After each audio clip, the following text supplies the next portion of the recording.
पूरी दुनिया आज के समय शौक में है कि शिंजो आबे जापान के परहैप्स मोस्ट पावरफुल पॉलिटिशियन, चाहे ये आज के समय प्राइम मिनिस्टर नहीं है, मगर जापान के प्राइम मिनिस्टर हर जगह इनको प्रमोट करते हैं क्योंकि ये मेन जो पॉलिटिकल पार्टी है, रूलिंग पॉलिटिकल पार्टी जापान में, लिबरल डेमोक्रेटिक पार्टी, उसके मेन पिलर है। और उसके अलावा आप अगर देखें तो पीएम मोदी की काफी गहरी दोस्ती रही है शिंजो आबे के साथ। जियो पॉलिटिक्स में ऑब्वियसली कोई परमानेंट फ्रेंड, परमानेंट आपका एनिमी होता नहीं है, मगर सकता हूँ कि पीएम मोदी जेन्युइनली रिस्पेक्ट करते हैं शिंजो आबे को, इसलिए चाहे जो बाइडेन की अभी पीएम मोदी जेन्युइनली रिस्पेक्ट करते हैं शिंजो आबे को, इसलिए चाहे जो बाइडेन की अभी कोई ट्वीट नहीं आई, बाकी जो मेजर वर्ल्ड लीडर्स हैं अभी के लिए चुप हैं। अभी मैं देख पा रहा हूँ कि सिर्फ ऑस्ट्रेलिया के जो प्राइम मिनिस्टर हैं और ताइवान की तरफ से स्टेटमेंट आई है, बाकी दुनिया ने अभी कोई ज्यादा मेजर यहाँ पर प्रतिक्रिया दी नहीं है। मगर पीएम मोदी यहाँ पर ट्वीट कर रहे थे कि मैं डीपली डिस्ट्रेस्ड हूँ क्योंकि मेरे करीबी दोस्त डियर फ्रेंड शिंजो आबे को गोलियां मारी गई हैं। Our thoughts and prayers are with him and the people of Japan. अब यहाँ पे आपको समझना होगा, शिंजो आबे एक बहुत ही इंपॉर्टेंट लीडर रहे हैं पीएम मोदी की जर्नी में। पीएम मोदी प्राइम मिनिस्टर बने थे देश के 2014 में। इनिशियली जिन कंट्रीज को उन्होंने विजिट किया था उनमें से एक था जापान। जापान आप अगर देखो तो चौथा देश था जो पीएम मोदी ने विजिट किया था,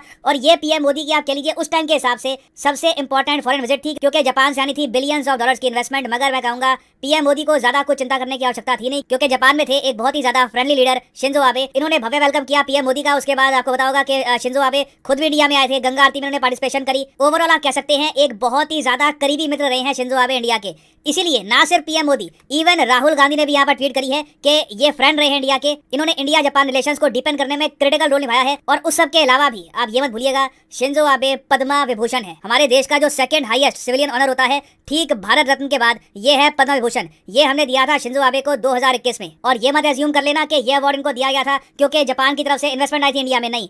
शिंजो आबे का क्रिटिकल रोल था क्वाड को बनाने में और फिर क्वाड को रिवाइव करने में भी इनका क्रिटिकल रोल था। यहाँ पर आप देख पाओगे 3 आइकॉनिक लीडर हैं जिनमें से अब सिर्फ एक पावर में बचा है। इन तीनों ने मिलकर क्वाड को 2017 में पुनर्जीवित किया था। एक बार को दुनिया क्वाड को ऑलमोस्ट भूल ही गई थी। तो इंडियन पर्सपेक्टिव से आप अगर सोच कर देखें तो शिंजो आबे की अगर मान लीजिए न्यूज आती है कि ये मर चुके हैं क्योंकि 2 जन को गोलियां लगी हैं, फेटल वुंड्स हैं। और अभी के लिए तो खैर जापान के पीएम जो है अभी करंट पीएम किशिदा ने कहा है कि शिंजो आबे क्रिटिकल हैं मगर ही स्टिल अलाइव। उम्मीद ये है कि सर्वाइव कर जाते हैं, मगर अनफॉर्चुनेटली अगर मान लीजिए ये चल बसते हैं, it will be a big loss for India as well. और लॉस के अलावा देखो ये सब जो हुआ है जापान में, ये शॉकिंग बहुत ज्यादा है। क्योंकि मैं आपसे अगर पूछूं आपको आखिरी बार कब याद आ रहा है कि जापान से सुनने में आया कि जी वहां पर शूटिंग हो गई है, अपराध हुआ है। जापान दुनिया की जो सेफेस्ट कंट्रीज है ना, उस लिस्ट में काफी बार शामिल हो चुका है। आपने काफी बार डॉक्यूमेंट्रीज में देखा होगा जापान के कई मोहल्ले, कई इलाके इतने ज्यादा सेफ हैं कि पेरेंट्स काफी बार अपने बच्चों को स्कूल खुद ही भेज देते हैं। उनको इतनी छोटी होती है कि कोई यहाँ पर अपहरण नहीं होगा, हमारे बच्चे बिल्कुल सेफ है। पुलिस को भी यहाँ पर इतनी टेंशन नहीं होती कि कोई वायलेंस होगा या फिर कुछ अपराध होगा। और उस सब के अलावा आम आदमी के हाथ में जापान में बंदूक जाती भी नहीं है।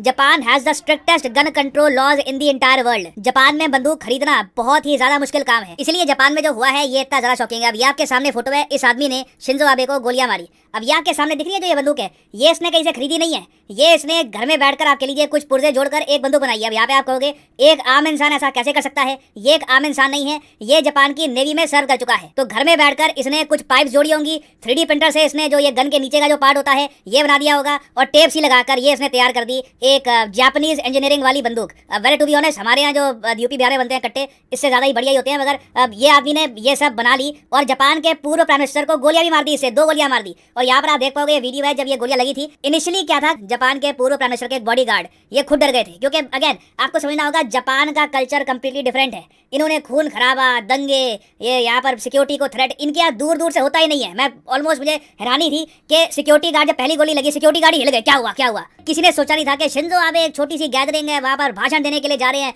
अपने सपोर्टर से मिलने के लिए जा रहे हैं, अचानक से नौसेना का कोई आदमी आ जाएगा, गोली मार देगा। No one in their wildest dream thought about this. अब यहाँ पर आपका क्वेश्चन आएगा कि शिंजो आबे ने ऐसा क्या कर दिया कि नौसेना का एक पूर्व वेटरन इसने गोली मार दी, यहाँ पर ऐसा क्या हो गया?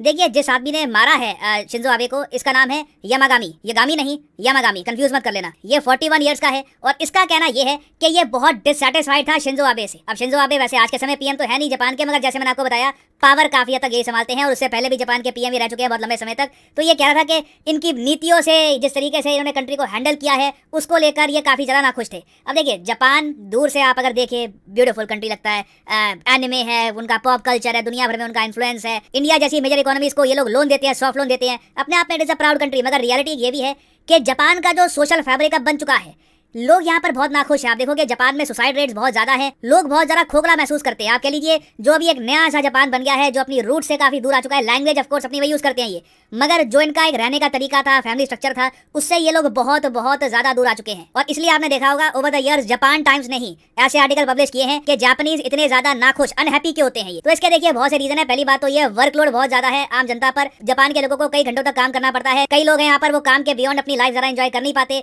इन्फ्लेशन यहाँ पर लगातार बढ़ी है पिछले कुछ सालों में। उसके अलावा जापान की जो आबादी है वो भी तेजी से क्रैश कर रही है। बताया जा रहा है कि जापान इसी स्पीड से अगर चलता रहा तो आराम से इनकी आबादी आने वाले कुछ दशकों में आधी भी हो सकती है। It can very much happen. इसलिए अब जापान ये भी सोच रहा है कि ये लोग भी यूएस की तरह, यूरोप की तरह बाहर के देशों से लोग इनवाइट करेंगे अपने कंट्री में ताकि पॉपुलेशन स्टेबल रहे। तो यामागामी ने शिंजो आबे को गोलियां क्यों मारी है, इसका कोई प्रॉपर रीजन अभी हमको पता नहीं है। इसने बस यही कहा है कि मैं नाखुश था शिंजो आबे से। तो नाखुश होने के देखिए बहुत रीजन हो सकते हैं जापान में। एज ए पॉपुलेशन ही काफी हद तक यहाँ पे अनहैप्पीनेस आपको बहुत ज्यादा मिलेगी। Of course world happiness index में जापान की रैंकिंग काफी अच्छी होगी, बट ओवरऑल सिचुएशन इनकी सोसाइटी में काफी ग्रिम है। तो जापान के लिए देखिए ये एक बहुत ही ज्यादा सीरियस इंसिडेंट होगा ये। मेरे हिसाब से इनकी सरकार को जांच पड़ताल करनी चाहिए कि ऐसा क्यों हो गया। हमारे नेवी के वेटरन जो पेट्रियोटिक होते हैं, देश प्रेमी होते हैं, ये अचानक से अपने पूर्व पीएम को गोलियां क्यों मार रहे हैं। उसके अलावा मेरे हिसाब से देखिए अब टाइम आ चुका है दुनिया भर में 3D प्रिंटर्स पर कहीं ना कहीं हमको रेगुलेशंस कसनी होगी। यूएस में मैंने देखा था कि वो लोग 3D प्रिंटिंग से बंदूकें बना लेते हैं, वो भी काफी एडवांस लेवल की गन्स। तो 3D प्रिंटर से वेपन्स जो बनाए जा सकते हैं, ये एक बहुत ही बड़ा डेंजर है। इससे इंडिया में भी कल को कोई सिक्योरिटी थ्रेट खड़ा हो सकता है।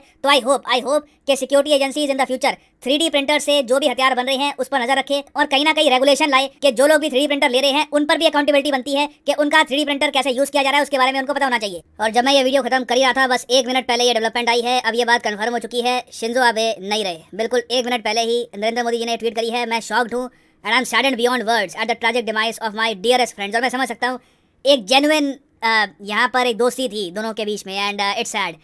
ये बिल्कुल एक ग्लोबल स्टेट्समैन थे, एक आउटस्टैंडिंग लीडर थे, रिमार्केबल एडमिनिस्ट्रेटर थे। He dedicated his life to make Japan and the world a better place. और बिल्कुल यहाँ पे आप देखोगे डॉक्टर अजय शंकर साहब ने रीट्वीट भी किया है इसको। This is quite sad.